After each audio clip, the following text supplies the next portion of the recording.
Bonjour à toutes et à tous, on arrive sur Verret aujourd'hui pour accueillir Christophe Cugnot dans la voiture. Christophe Cugnot est le directeur général du groupe Cugnot. Et oui, vous l'avez compris, un groupe qui pèse quand même 305 millions d'euros de chiffre d'affaires avec 1500 salariés.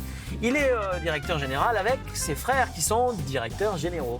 On va regarder ensemble comment il travaille, ce qu'il fait vibrer, ce qu'il passionne, lui, l'homme de communication, l'homme de marketing, puisque c'est son créneau au sein de cette direction générale collégiale avec l'ensemble de ses frères. Et donc ensemble, on va aller se promener jusqu'au Sable d'Olonne, voir un autre fleuron de l'industrie locale, nationale et internationale. Il s'agit des catamarans du groupe Privilège. Voilà, le groupe Privilège qui sort un nouveau catamaran de luxe. On va aller sur le ponton, peut-être même qu'on pourra monter dessus. Ce serait assez sympa. Voilà, il m'attend en ce moment devant l'église de Verret.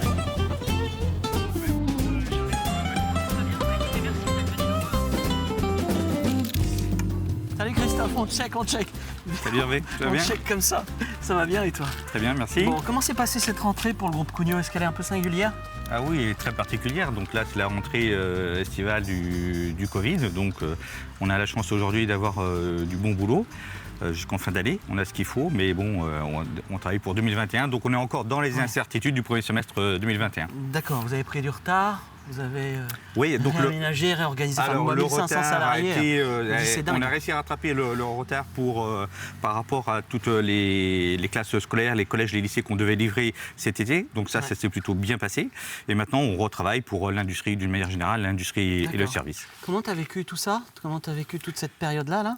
Eh ben, c'était une première. Fatigué en vacances ? Non, pas fatigué. Bon, la partie Covid, je ne me suis pas arrêté de travailler. Donc, j'ai la chance de travailler à 3 km d'où j'habite. Donc, ça, c'est intéressant. Bon, en tant que dirigeant, donc, il nous a fallu quand même... On avait une centaine de collaborateurs qui ont assumé les permanences, les fonctions essentielles. La majorité des tertiaires, après, étaient en télétravail. Les collaborateurs en usine étaient plutôt sont restés 4 semaines chez eux, puis ça a repris progressivement. Mais on a toujours assuré une continuité, les urgences. Bon, on a livré aussi des bâtiments pour les hôpitaux. D'accord. Donc il fallait assurer un petit peu toute cette partie logistique. Donc on a continué à travailler. Bon, globalement, on va avoir une perte de chiffre d'affaires de l'ordre de 10 à 15%. Mais aujourd'hui, donc, on a quasiment rattrapé ça. Donc, et puis, on verra comment ça va se passer jusqu'à la fin d'année. Bon, assez parlé boulot en voiture. Je te suis.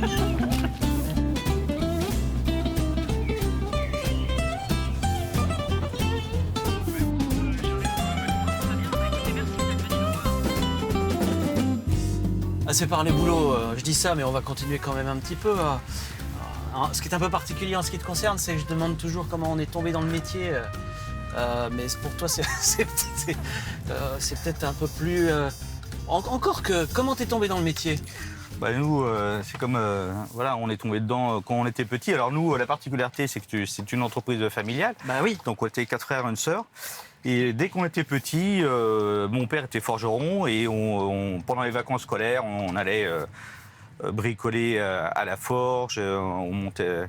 Ah, t'as bricolé vraiment à la forge, t'as mis la main dedans. Voilà, on vissait des écrous, on faisait des petits boulots pour pas grand-chose. Puis après, quand on était en âge de travailler, pendant les saisons à partir de 14 ans, tous les étés jusqu'à 21, 22 ans. Donc on a travaillé, effectivement, on travaillait 4 semaines en juillet.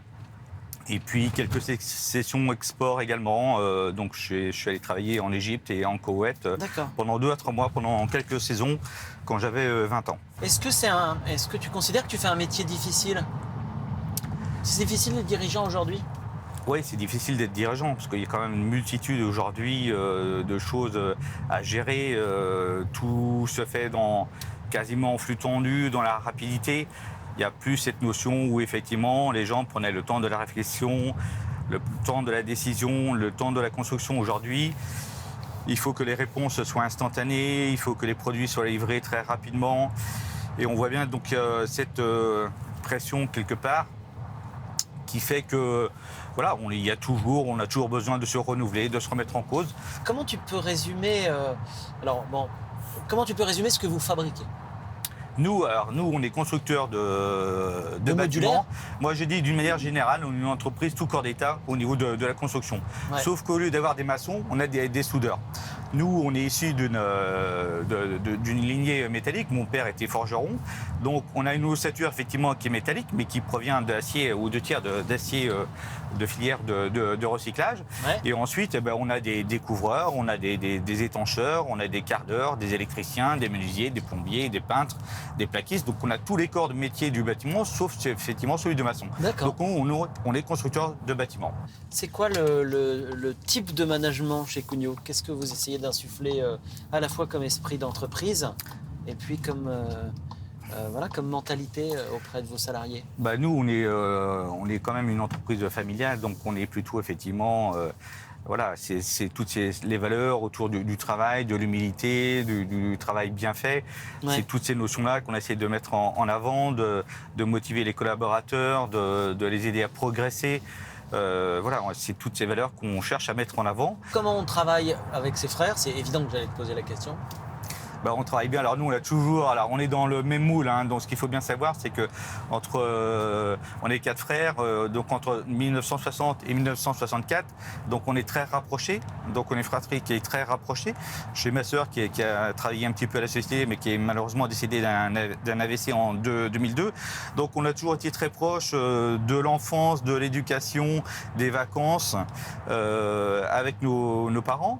Et à partir de ça, à partir du moment où on a pris des responsabilités dans l'entreprise, chacun a trouvé son créneau. Moi, je suis parti plutôt sur le commerce. Jean-Yves sur les achats, Patrice sur le commerce, mais plus sur la location, et puis Eric sur l'administration générale. Et donc, on a travaillé autour de ça.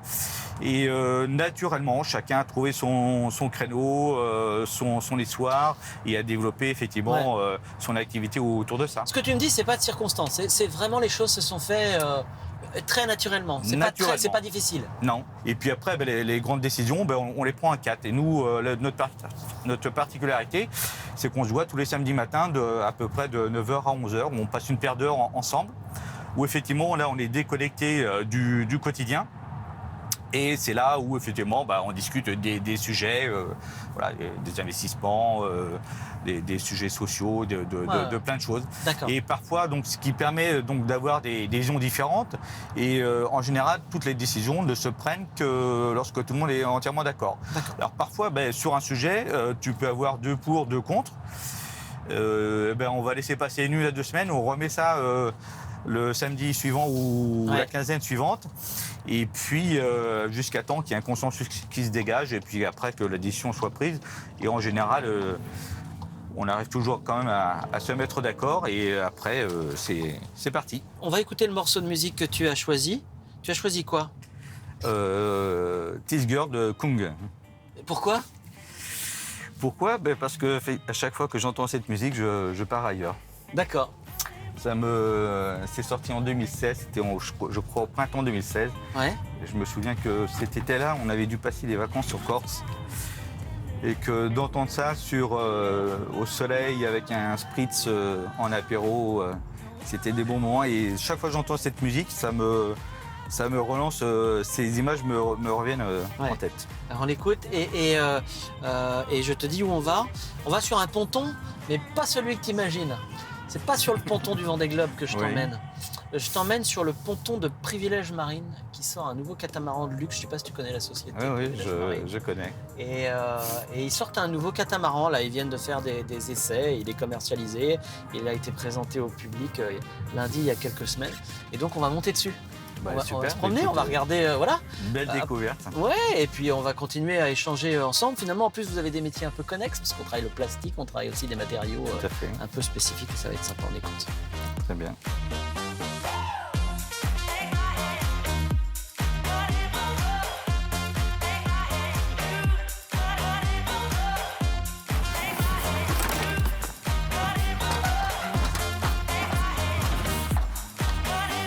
Bienvenue donc sur les pontons de chez Privilège. Oui. Alors, dans la famille Cugnot, c'est pas le bateau. Non. C'est le foot. Voilà, c'est ça. Hein et depuis toujours, en fait. Toujours, disons que dès qu'on était gamin, on a tous usé nos crampons dans le club de foot du Poix-sur-Vie. Ouais. Donc naturellement, on a joué jusqu'à junior, même dans les premières équipes. Donc naturellement, après, on a toujours gardé cette attache, effectivement, au niveau du club de foot du Poix-sur-Vie. D'accord. Et alors, aujourd'hui, alors l'engagement de Cugnot est financier, bien sûr, au niveau du club, de la présidence aussi. Oui, j'ai un de mes frères, Jean-Yves, qui est président. Oui. Et toi, tu y fais quoi dans le foot? Moi, je suis spectateur. Tu es plus le spectateur. Voilà, c'est ça. D'accord. J'aime bien, j'adore le foot, notamment localement. Et je préfère le rugby. J'adore les matchs de rugby. T'es rugby, toi. Voilà. D'accord. Comment tu détermines tes choix d'association d'images avec le foot, mais j'imagine avec d'autres. Voilà, au début, les critères sont toujours souvent tournés vers les valeurs du sport. Ouais. Toujours vers ces valeurs du sport, du dépassement de soi. Ça tourne toujours autour de ça. Ouais. On n'a pas de vocation artistique particulière, choses comme ça. Et c'est vrai qu'on est tous, alors bon, que ça soit ça, mais on aime bien le tennis, le vélo, le cyclisme, le basket, toutes ces notions sportives où effectivement il faut de l'engagement, il faut aller à la victoire. C'est tout ça qu'on aime porter. D'accord, donc ça c'est les... Donc du coup, vous n'aidez pas que le foot? Non, non. Alors, tout le sport en général. Vraiment un panel extrêmement large. Quelle est l'image que tu souhaites rendre? Alors, on a parlé de l'image familiale, de la mentalité familiale. Oui. Mais quelle est l'image, puisque vous avez changé de logo, vous avez des nouveaux bâtiments, etc. Quelle est la ligne conductrice que tu as souhaité, toi, donner comme orientation à l'entreprise? C'était en 2016, effectivement. C'était de se projeter en 2022. 2022, parce que ça sera les 50 ans de la société. Donc, on voulait se donner une perspective, effectivement. Et on souhaitait partir, effectivement, sur des notions éco-responsables. Donc, on a travaillé ça très tôt. Donc autant sur la partie vente que sur la partie location, puisqu'effectivement on recycle des bâtiments, donc des réutilisations, donc des notions environnementales qui sont importantes. Et on le voit aujourd'hui à travers les événements sociétaux, politiques, etc. On voit qu'effectivement toute cette notion de construction éco-responsable, ça arrive.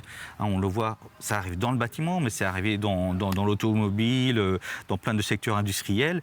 C'est hyper important parce que demain la planète ne pourra pas être ce qu'elle est si on continue à vivre comme on veut. Donc nous, ce que nous voulons, c'est continuer à vivre, se déplacer, construire, etc. Mais il faut le faire plus proprement, plus vertement. Il faut vraiment qu'on trouve des moyens pour améliorer la recyclabilité des constructions, des matériaux, polluer moins, produire moins d'énergie, être bas carbone. C'est toutes ces notions environnementales qu'on souhaite mettre en avant. Alors c'est vrai, et je dis pas ça parce qu'il y a une caméra, et c'est pas ce qu'on appelle de la flagornerie de circonstance, mais vous étiez innovant, vous avez un campus vert. Tout à fait. Je vois au milieu des bâtiments industriels, parce que TV Vendée, on n'est pas très loin. Il y a beaucoup de verdure qui s'est installée, puis il y a des bâtiments éco-responsables, etc. Oui. Bon, c'est vraiment un projet de fond que vous avez, et qui est précurseur finalement. Et tout à fait, c'est précurseur. Enfin, on le voit arriver depuis quelques années. On se fait rattraper, c'est-à-dire que soit on essaye d'anticiper ce mouvement, ce que l'on a fait, soit on se fait rattraper et puis on essaye de courir derrière. On essaye d'être en amont par rapport à ça. D'accord, très bien. On va continuer à échanger. On va monter à bord. Oui, très bien. Christophe, on est à bord. Quel effet ça te fait? L'effet de prendre le pied sur une construction, effectivement, c'est toujours intéressant parce que là, on a une belle construction nautique. On voit un super catamaran de chez Privilège. Donc là, c'est top. Moi, tu vois, je pensais un peu à toi, avec du plexi, avec des choses faites à la main. De l'inox, tout ça. Ouais. La soudure aussi, tu vois, je trouvais qu'il y avait un parallèle évident. Ils ont sûrement. C'est intéressant de visiter effectivement l'usine, parce qu'il y a un principe constructif d'un châssis dans lequel on vient rapporter les menuiseries, l'isolation, l'étanchéité, l'électricité, tous les instruments. Un peu, puis surtout, on voit qu'ici, c'est extrêmement bien léché. Tu es sensible un peu à ce luxe-là, ce genre de luxe, ou finalement pas tellement? Pas trop. Enfin, peut-être un peu plus en vacances, mais d'une manière générale, on vit très simplement. C'est quoi ton hobby, tes passions, quand tu as un petit peu de temps pour toi? C'est principalement du sport. Du sport, j'aime bien voyager.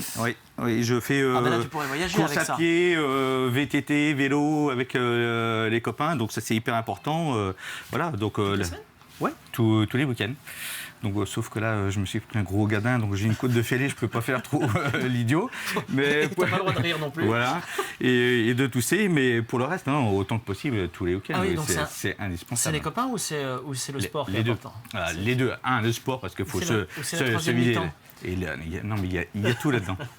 Et quand on fait du rugby, des choses comme ça, on passe des bons moments parce qu'il y a l'intensité du match et le bon moment d'avant et le bon moment d'après, c'est tout ça, c'est toutes ces notions-là. Ah, et donc tu es quand même un sportif dans l'âme en fait. Voilà. Et un compétiteur, on peut dire? Oui. Ah oui, compétiteur. Ouais, c'est pas simplement pour l'hygiène de vie. Non, mais après, moi j'aime bien tous les matchs de rugby, quand on vit des matchs ou quand on fait des sorties en VTT, des choses comme ça. Bon, il y a toujours le dernier petit sprint final où on se tire la bourse, savoir qui c'est qui va battre l'autre. Ça, c'est indispensable.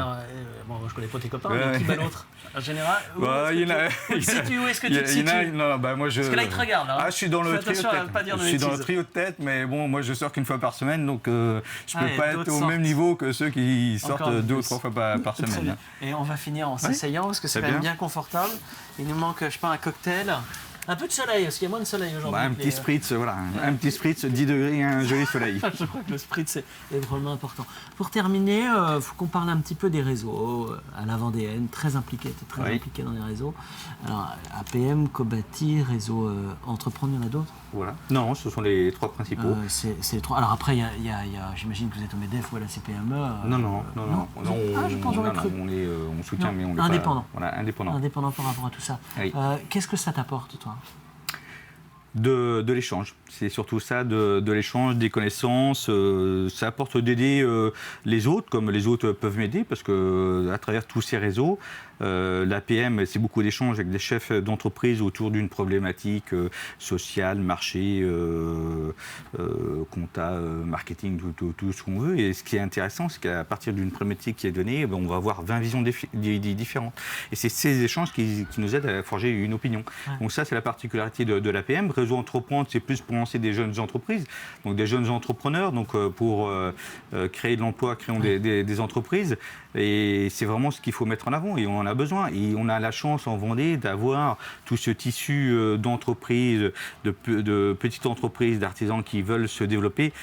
Cette vision où effectivement nos parents, les grands chefs d'entreprise vendéens ont créé les Beneteau, les Dubreuil, les Bougreau ont développé. On est la deuxième génération et il faut qu'on donne aux nouvelles générations, ceux qui démarrent, qui ont 20 ans ou 25 ans aujourd'hui, aussi les moyens, parce que s'ils n'ont pas eu un mentor comme nous on a pu avoir, qu'est-ce qui peut les aider et ils ont tous la même problématique. Ils sont tous bons dans leur spécialité, sauf que chacun a une vision très produit de ce qu'il veut faire. Et quand on élargit le champ des aides, des compétences avec d'autres chefs d'entreprise, c'est ce partage-là qui donne une vraie valeur ajoutée. Alors, vous avez 2016-2022 chez Cugnot.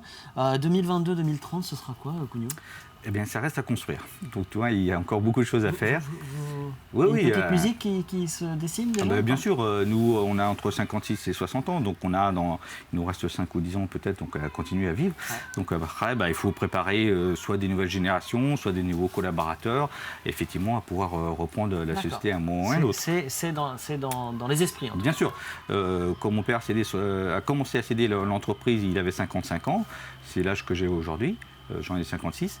Donc voilà, il faut se préparer et ne pas attendre un accident ou un événement qui fasse qu'on soit le couteau sur la gorge. Donc il vaut mieux anticiper, et plus on anticipera, mieux ça se passera. Oui, bien sûr. Merci Christophe. Je t'en prie. Merci, ça m'a fait très plaisir de te recevoir et puis qu'on se découvre un tout petit peu mieux. Merci beaucoup. On peut y aller ? Non, c'est pas vrai. On va rester ici parce qu'on ne prendra pas la mer, malheureusement, c'est bien dommage. On vous donne rendez-vous la semaine prochaine avec Nicolas Dubois, le patron du réseau Entreprendre, justement, dans l'émission Sans détour, pour un autre échange ailleurs, autrement. Et on est sacrément bien dans cette émission. À la semaine prochaine. Salut.